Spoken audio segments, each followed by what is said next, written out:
I'll make it clear, 110%. I dislike my ex-sister-in-law a lot.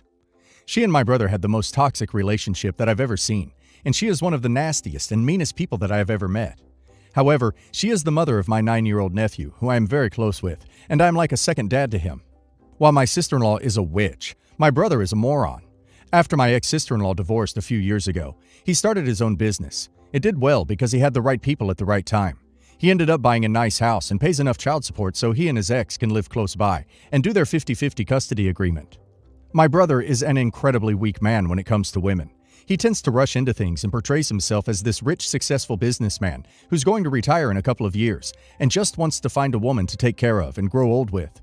Usually he ends up with women who are just as damaged as he is. At the beginning of the year, he met Cassidy. 3 months into the relationship, she moved into his house with her 3 kids, 22, 19, and 16. None of them had a job, so he got them jobs at his business. Between hiring his unqualified girlfriend and kids, who were now a daily distraction, he made some bad get-rich-quick choices. Then the virus destroyed his business. Now my brother is living off PPP loans while supporting his girlfriend and 3 kids. He is tight on money. He will run out of money by December and won't have enough cash to pay his mortgage or the rent at his business. My ex-sister-in-law lost her job too. To make matters more complicated, my nephew needs braces and my brother and sister-in-law can't afford that either. My brother had the nerve to ask me for a cash loan to get him through a few months. Do I have the money? Yes. Is it a big financial sacrifice? No, but I refuse to loan him money while he's supporting some trashy family because he wants to keep his girlfriend around.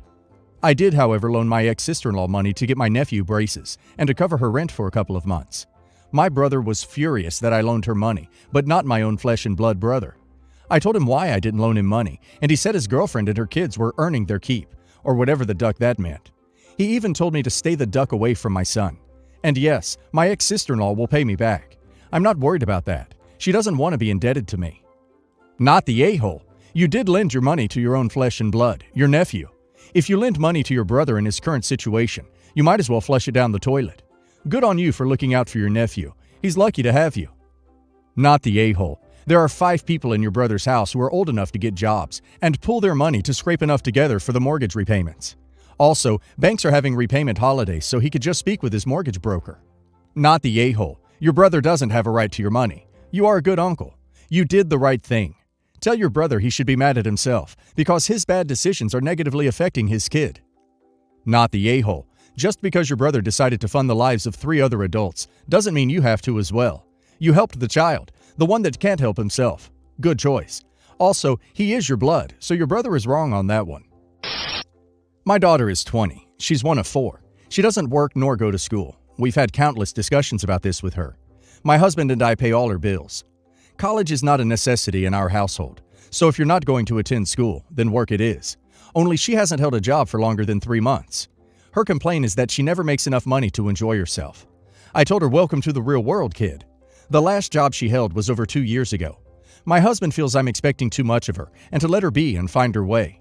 She has gotten multiple traffic violations, running red light, not coming to a complete stop at a stop sign, not wearing her seatbelt, speeding in a school zone while children are present, etc. Over $2.5K in tickets. Tickets we weren't aware of. Just so happened she went through a roadblock and there was a warrant for her arrest for unpaid tickets and driving on a suspended license, which happened due to her unpaid tickets. I wanted to let her sit there, but my husband went and bailed her out. We had to pay a little over $700 for bail and to get her car out of the impound, and that's not including reinstatement fees. Upset about it, I had our eldest son take her battery out of her car, which sent her crying to my husband because he's usually the one that lets her get away with everything without holding her accountable.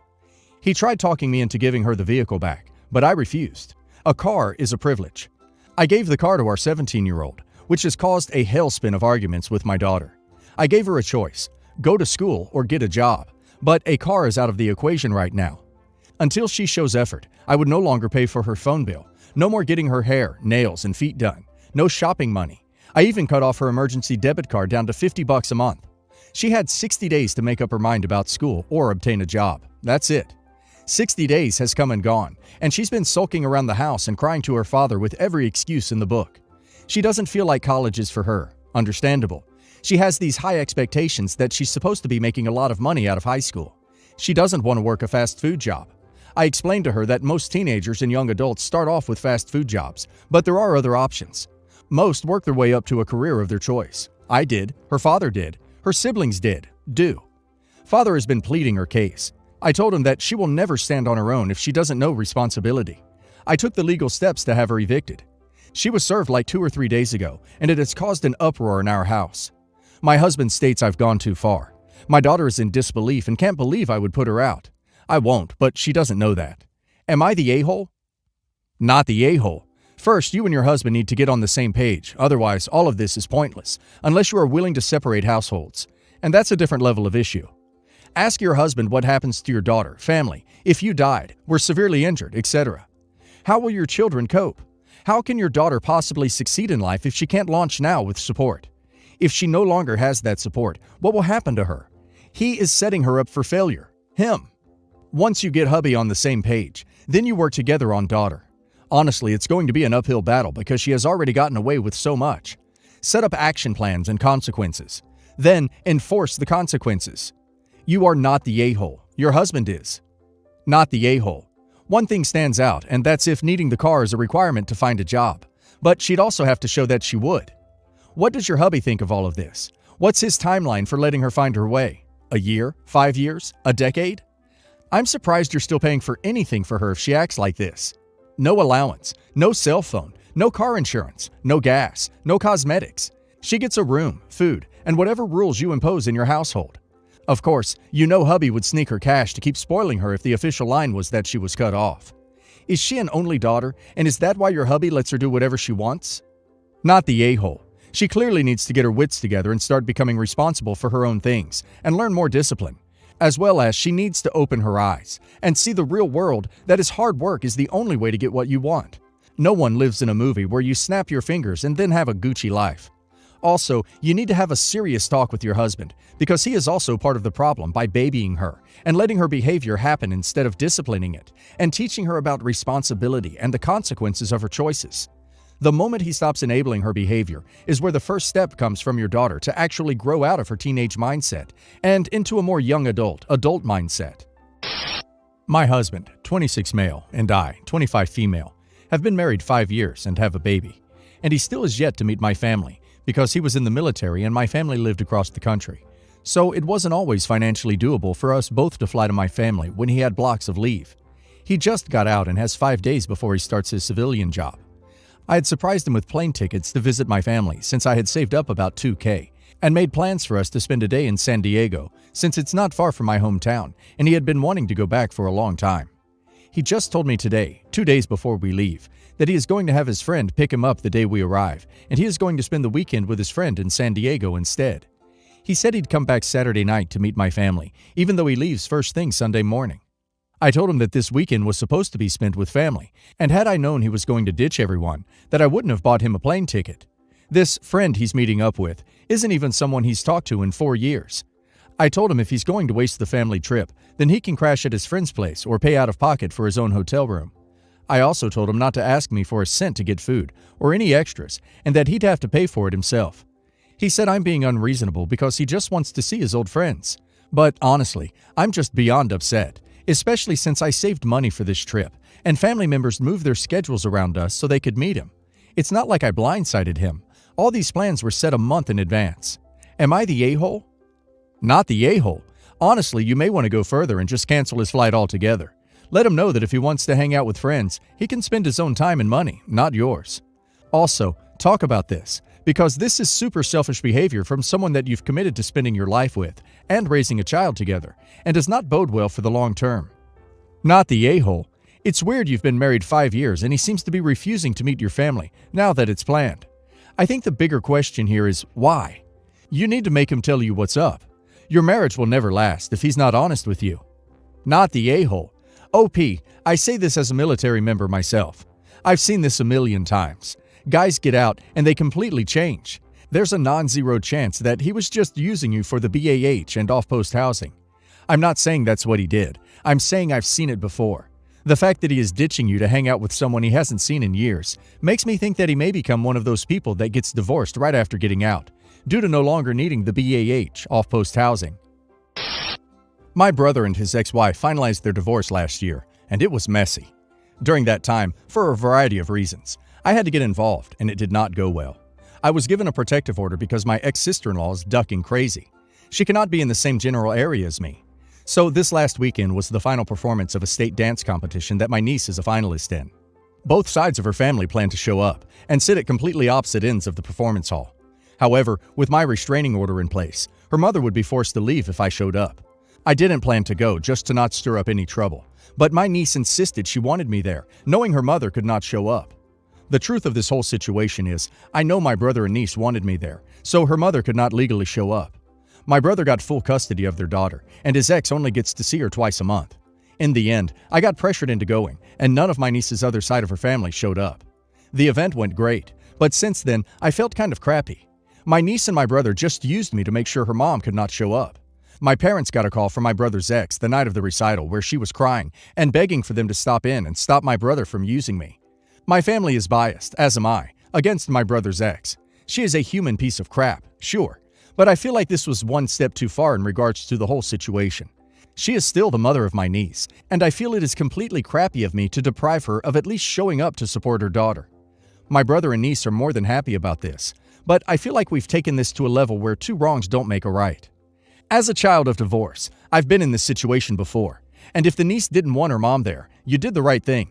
There's nothing quite like being forced to see a parent you want nothing to do with, let alone having to do it in front of peers at a competition. Not the a-hole. Not the a-hole. Why should your niece be forced to be around her crazy mom if she doesn't want to be? This sounds like a pretty clear case of ex-sister-in-law making her bed and having to lie in it. It would be different if it was just your brother using your restraining order to keep his ex away. But if it is also what your niece wants, then her mom needs to put some work into their relationship before her opinion matters. Not the a-hole. You didn't do anything. The child didn't want her mother there. If your ex-sister-in-law loved, cared, and respected her daughter, she wouldn't go even if you weren't there. This is not your fault, it's her own. And don't put it in your head they were using you. Maybe they genuinely wanted you there. A week ago, I thought my biggest Christmas decision was what to get my boyfriend, whom we will call Dan. Eventually, I decided on something he mentioned a while ago, a DNA test kit. I did some research on the best kind, and even went down the rabbit hole of theories around these tests.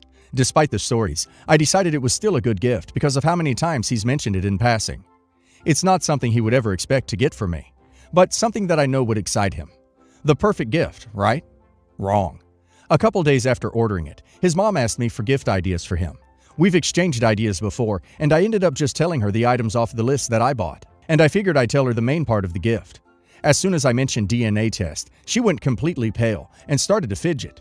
She said, "Oh boy, that makes me nervous. You might have to wait on that gift, maybe until his birthday. His dad and I have to talk." My initial reaction, of course, is, "Oh, crap." And right about then, Dan walks in from the garage, so I couldn't get any more details. The next day, I texted her saying I wanted to talk. That evening, she caught me right after Dan went out to warm up the car. She started to explain that they used a sperm donor because her and now ex-husband couldn't have kids. She went on to say how every child is God's gift, and he wanted them to have Dan and Will, his brother, also donor conceived. I'm getting frustrated at this point because all I want to say is that I'm not comfortable knowing that information before Dan does. I'm not comfortable lying to him, and this is majorly stressing me out. I tell her this, and she just says she doesn't know when is a good time to tell them because Will lives out of state, and she wants to tell them together. We didn't get to finish the conversation then, but I really want to tell her that they need to tell him soon because I don't feel right keeping this info from him, and it sounds like they aren't really in a rush to tell them. She mentioned his birthday, which isn't until July. I'm thinking they should tell him before the new year because there won't ever be a good time. He's 24. They had plenty of years to find a good time. Am I an a-hole if I tell her a date they need to tell him by? I'm extremely stressed, and he can already tell something is bothering me, and he is starting to get frustrated that I won't talk about it. Not the a-hole, though thank goodness this came up before you gave him the DNA kit. You're right that there will never really be a good time now. His mom has definitely left it too late. I wouldn't recommend it, but a surefire way of forcing the issue would be to give your boyfriend the DNA kit anyway. Not worth it for Christmas, but maybe necessary if it hasn't come up by his birthday. What I would recommend would be talking with his mother one more time, explaining again what a difficult position she's put you in. If she's still not budging, then talk to your boyfriend. Say his mom let something slip to you that you are finding hard to keep from him, but that he really needs to hear directly from his mom. And be there for him. This is going to be rough whatever way it goes. Not the a-hole. They should have told him by now. It's nothing to be ashamed about.